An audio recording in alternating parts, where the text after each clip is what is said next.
오늘은 에스겔 30장 말씀입니다. 오늘도 주시는 말씀의 은혜가 우리 안에 넘치기를 원합니다.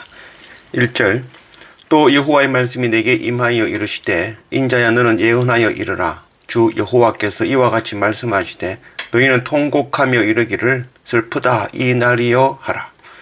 그 날이 가깝도다. 여호와의 날이 가깝도다. 구름의 날일 것이요 여러 나라의 때이로다. 애굽의 칼에 임할 것이라. 애굽에서 죽임당한 자들이 엎드러질 때에 구스에 심한 근심이 있을 것이며 애굽의 무리가 잡혀가며 그 터가 흘릴 것이요. 그 날, 마지막 그 날이 가까이 왔습니다. 하나님의 영광이 임하시는 그 날입니다.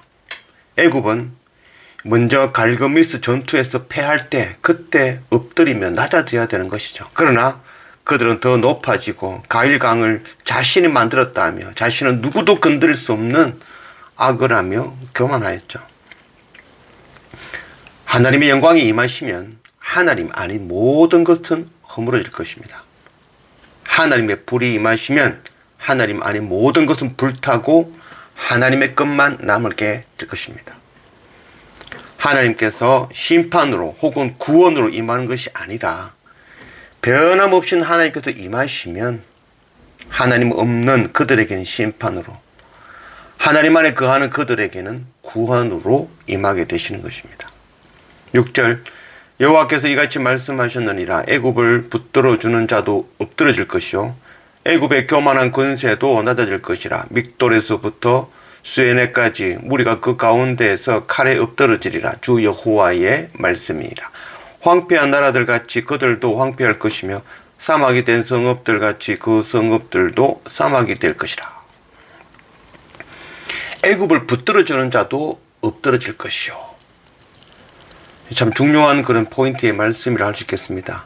이 믹돌은 애굽의 최북단성이고 수에네는 최남단의 성입니다. 애굽과 연합한 모든 나라들도 함께 심판을 피할 수 없다라는 말씀을 주고 있는 것이죠. 교만하고 높아진 자들과 함께하는 자들도 심판을 피하지 못할 것입니다.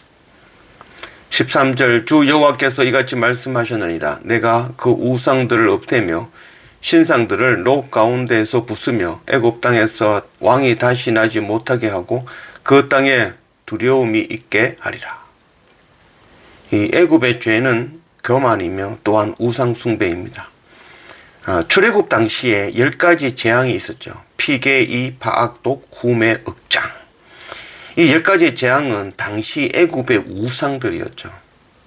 그래서 이 10가지 재앙은 모두 하나님 앞에서 그 우상들을 무너뜨리는 그런 일들이었죠.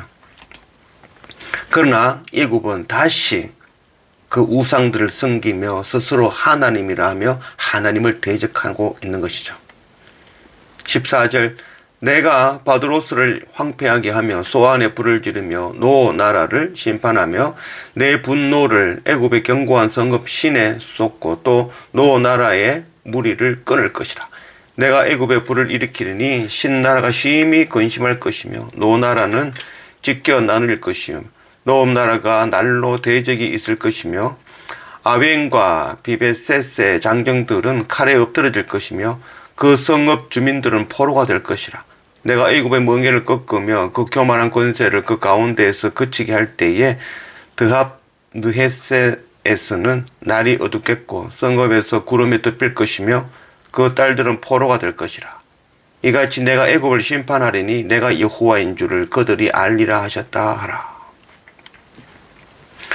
하나님께서는 구체적으로 애굽의 여러 성읍들의 이름을 참 순서대로 차근차근 다 설명하시고 그들에게 일일이 심판을 선포하고 계시죠. 우리가 알지 못하는 생소한 이름들이죠.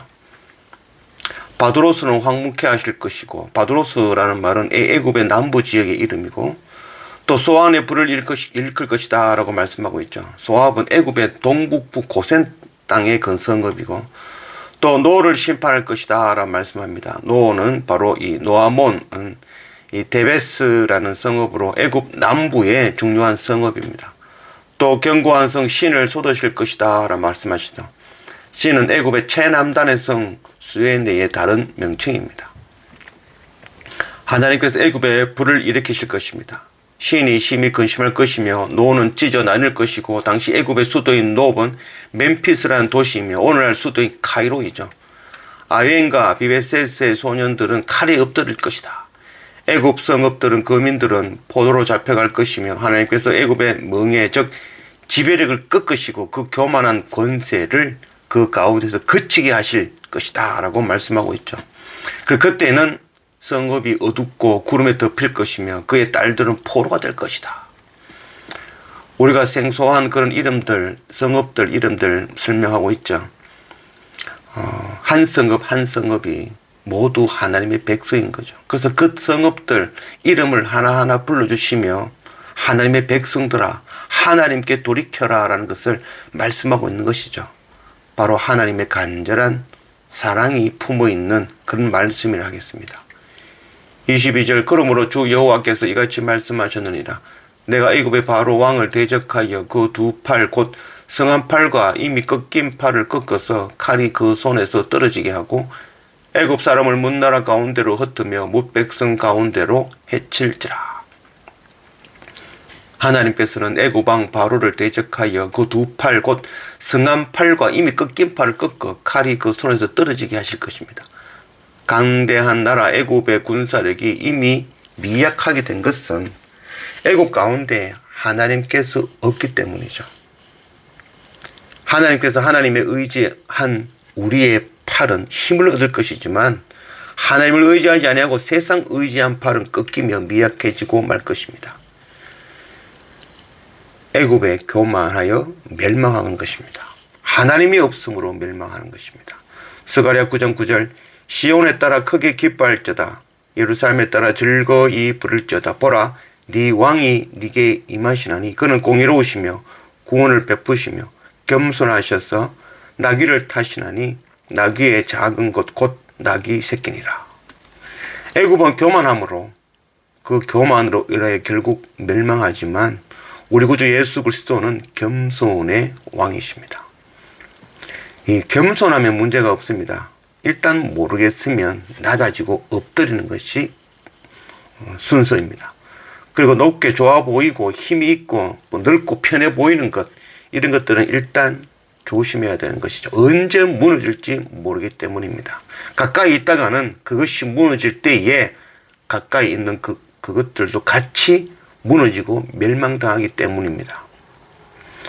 우리가 더 낮은 곳으로 나아가기를 원합니다. 날마다 말씀과 예배로 겸손의 왕 예수 그리스도 앞에 엎드리는 그런 우리 모두가 되기를 원합니다.